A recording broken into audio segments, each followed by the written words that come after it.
এই মুহূর্তে যে খবরের দিকে নজর রাখবো, চম্পাহাটিতে বাজে কারখানায় আগুন। বারুইপুর থানার চম্পাহাটিতে বাজি কারখানায় আগুন, গুরুতর আহত অন্তত 4 জন। ঘটনাস্থলে দমকলের একটি ইঞ্জিন ইতিমধ্যে উপস্থিত হয়েছে।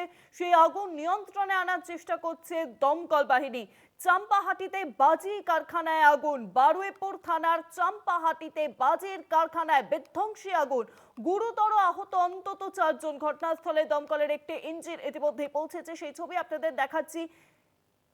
যেভাবে আগুন লেগেছে, ভস্মীভূত হয়ে গেছে প্রায় সবকিছু। চাম্পাহাটির ঘটনা, চাম্পাহাটিতে বাজি কারখানায় বিধ্বংসী আগুন। বারুইপুর থানার চাম্পাহাটিতে বাজি কারখানায় আগুন, গুরুতর আহত অন্তত 4 জন। ঘটনাস্থলে দমকলের একটি ইঞ্জিন ইতিমধ্যেই সেখানে উপস্থিত হয়েছে। আগুন নিয়ন্ত্রণে আনার চেষ্টা করা হচ্ছে দমকলের তরফে।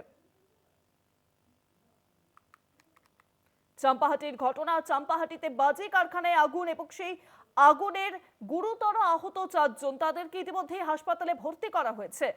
বারুইপুর থানার চাম্পাহাটিতে বাজি কারখানায় আগুন।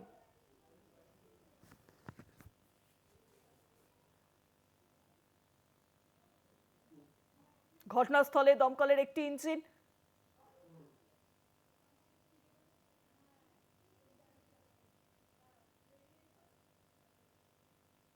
বারুইপুর থানার চাম্পাহাটিতে বাজি কারখানায় আগুন, গুরুতর আহত অন্তত 4 জন। তাদের ইতিমধ্যেই হাসপাতালে ভর্তি করা হয়েছে। ঘটনাস্থল থেকে সরাসরি রয়েছেন প্রতিনিধি প্রিয়গোপাল মুখার্জি। প্রিয়গোপাল, চাম্পাহাটিতে বাজি কারখানায় যে আগুন লাগলো, কিভাবে আগুন লাগলো? ইতিমধ্যেই জানা যাচ্ছে যে ঘটনায় আহত 4 জন।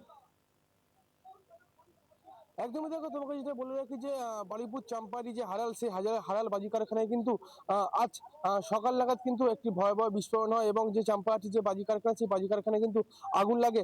সূত্রের খবর কিন্তু এই আগুন লাগার কারণে কিন্তু আপাতত যে চারজন আহত হয়েছে। আমি যেটা একটু দেখানোর চেষ্টা করবো যে আমার পিছনে এই জায়গাতেই কিন্তু যে হঠাৎই আজকে সকালে যে আগুন লাগে এবং যে বিস্ফোরণ হয় এবং এই যে এই গাছ তুমি দেখতে পাচ্ছ যে এই গাছটি এতটা বড়, পুরো গাছটি কিন্তু ঝলসে গেছে এবং ইতিমধ্যেই কিন্তু সেই ঘটনাস্থলে রয়েছে বারুইপুর থানার আধিকারিক সহ একাধিক বারুইপুর থানার পুলিশ কর্মীরা এবং এই যে এই জায়গাটাই কিন্তু আজ সকালে বিস্ফোরণ ঘটে এবং এখনও বারুইপুর থানার পক্ষ থেকে যে নমুনা সংগ্রহ, সেই নমুনা সংগ্রহের কাজ চলছে এবং বারুইপুর থানার পুলিশ আধিকারিক এখানে উপস্থিত আছেন এবং বারুইপুর থানার আইসি অদিন্ত শেখর দে সরকার, তিনিও এখানে উপস্থিত আছেন এবং এখান থেকে কিন্তু যে এই জায়গায় কিন্তু যে বাজি বিস্ফোরণ হয়েছিল, সেখান থেকে কিন্তু যে সেই নমুনা সংগ্রহের চেষ্টা করা হচ্ছে বারুইপুর থানার পক্ষ থেকে। এবং আমি দেখাবো যে এই জায়গাটায় পুরো যে ছোট ছোট যে কারখানা থাকে, সেই কারখানা কিন্তু চাম্পাহাটি হালাল বাজি কারখানায় সেই কারখানায় কিন্তু আজ সকালে ভয়াবহ বিস্ফোরণ হয় এবং যেটা সূত্র মারফত জানা যাচ্ছে এখনো পর্যন্ত 4 জন আহত এবং যে এতটা যে তীব্র যে বিস্ফোরণ, আমি দেখাবো যে এখানে একটা ছোট রকমের সিমেন্টের ঘর ছিল, সেই ঘর কিন্তু পুরোটাই কিন্তু ভস্মীভূত হয়ে যায় এবং এই গাছ আমি দেখাবো যে এতটা লম্বা গাছ, সেই লম্বা গাছ কিন্তু ইতিমধ্যেই যে ঝলসে যায় এবং ঘটনাস্থলে দমকলের কর্মীরা আছে এবং গ্রামবাসীরা সেই আগুন কিন্তু আপাতত এখনও নিয়ন্ত্রণে আনে এবং সেই যে ছোট ছোট যে বাজি কারখানা, সেই বাজি কারখানায় কিন্তু যে বারুইপুর থানার পক্ষ থেকে আমি দেখাবো যে সিল করা হচ্ছে এবং এখানে যে বারুইপুর থানার একাধিক পুলিশ আধিকারিক উপস্থিত রয়েছে এবং এখানকার যে দমকল বাহিনী, সেই দমকল বাহিনী এখন উপস্থিত রয়েছে এবং আমি তোমাকে দেখাবো যে এই যে বাজি কারখানা, এই বাজি কারখানায় কিন্তু আজ সকালেই হঠাৎ আগুন লাগে এবং এখানে বিস্ফোরণ হয়। ইতিমধ্যে কিন্তু এখানে বারুইপুর থানার পুলিশ আধিকারিক সহ একাধিক দমকল কর্মীরা উপস্থিত রয়েছে এবং এখনও পর্যন্ত যে কী কারণে এই বিস্ফোরণ, সেই বিস্ফোরণ খতিয়ে দেখা হচ্ছে এবং যে 4 জন আহত তাদেরকে কিন্তু একটি নার্সিংহোমে ভর্তি করা হয়েছে এবং বারুইপুর থানার যে পুলিশ আধিকারিক এবং পুলিশ কর্মীরা আছে তারা কিন্তু ইতিমধ্যেই এই যে বাজি কারখানা যেখানে বিস্ফোরণ হয়েছে, সেখান থেকে কিন্তু তারা নমুনা সংগ্রহ করছেন এবং উপস্থিত রয়েছে বারুইপুর থানার আইসি অদিন্ত শেখর দে সরকার। আমি আরেকবার দেখানোর চেষ্টা করব যে এই যে এই গাছের তলায় কিন্তু যে কারখানা, সেই কারখানা পুরোটাই একদম ভস্মীভূত হয়ে যায় এবং অতএব বুঝতে পারছো যে বাজি যে বিস্ফোরণটা কতটা তীব্র ছিল এবং যে 4 জন গুরুতর আহত তাদেরকে কিন্তু স্থানীয় ভর্তি করা হয় এবং এখানে বারুইপুর থানার একাধিক পুলিশ আধিকারিক এবং কর্মীরা রয়েছে এবং তারা কিন্তু যে এখানকার যে সেই নমুনা সংগ্রহ করার চেষ্টা চালাচ্ছে এবং বারুইপুর থানার যে আইসি অদিন্ত শেখর দে সরকার, তিনিও কিন্তু রয়েছেন এবং এই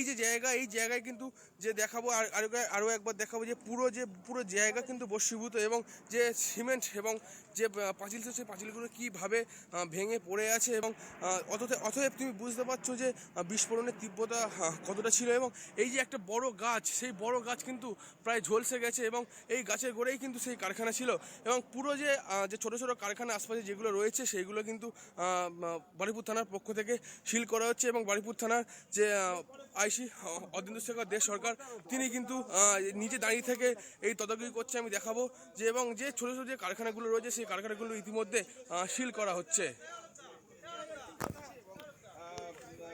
একদমই তাই প্রিয় গোপাল, যে ছবি আমরা দেখলাম যে একেবারে যে তীব্রতা, সেই তীব্রতা কিন্তু বেশ ঘনীভূত হয়েছে। ইতিমধ্যে কি পরিস্থিতি, আগুন কি নিয়ন্ত্রণে আনা গেছে? দমকল বাহিনী তো ইতিমধ্যে উপস্থিত হয়েছে সেখানে।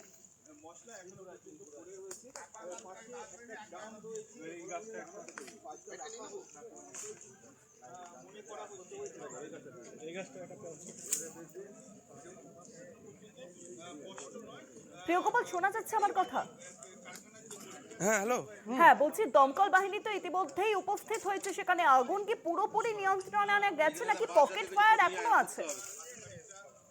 একদমই দেখো যে দমকল আসার আগে কিন্তু এলাকার যে গ্রামবাসীরা তারা কিন্তু যথেষ্ট পরিমাণ চেষ্টা করে আগুন নিয়ন্ত্রণে এনেছে এবং দমকল কর্মীরা যারা আসেন তারা এসে কিন্তু এখনও বলা যায় যে আগুন পুরোপুরি নিয়ন্ত্রণে। ইতিমধ্যে কিন্তু দমকলের কর্মীরা এখানে উপস্থিত আছে, কিন্তু এখনও পর্যন্ত যেটা জানা যাচ্ছে যে আগুন পুরোপুরি নিয়ন্ত্রণে এবং পুরো যে এলাকা সেই এলাকা কিন্তু ঘিরে ফেলা হচ্ছে। আমি আরেকবার দেখাবো যে বারুইপুর থানার পুলিশের পক্ষ থেকে এবং বারুইপুর থানার যে আইসি অদিন্দ্রশেখর দে সরকার তিনি কিন্তু নিজে দাঁড়িয়ে থেকে যে এই এলাকা পুরোটাই কিন্তু ঘিরে দিচ্ছে এবং সিল করে দিচ্ছে এবং এদিক ওদিক যে সিমেন্টের যে বোল্ট পড়ে আছে তুমি সেটাই দেখেই বুঝতে পারছো যে বিস্ফোরণের তীব্রতা কতটা ছিল, যে এরকম একটা ঘর পুরো যেটা বস্মীভূত হয়ে যায় এবং এখানে দমকলের কর্মীরা তার কিছুক্ষণের মধ্যেই আছে এবং তার আগে কিন্তু গ্রামবাসীরা যে এই আগুন কিন্তু নিয়ন্ত্রণে নিয়ে আসে এবং দমকলের কর্মীরা এসে সেই আগুন কিন্তু আরও নিয়ন্ত্রণে আনে। এখনও বলা যেতে পারে যে আগুন পুরোপুরি নিয়ন্ত্রণে। একদমই তাই। অনেক ধন্যবাদ তোমায়। সরাসরি ছিলেন আমাদের প্রতিনিধি প্রিয় গোপাল মুখার্জি।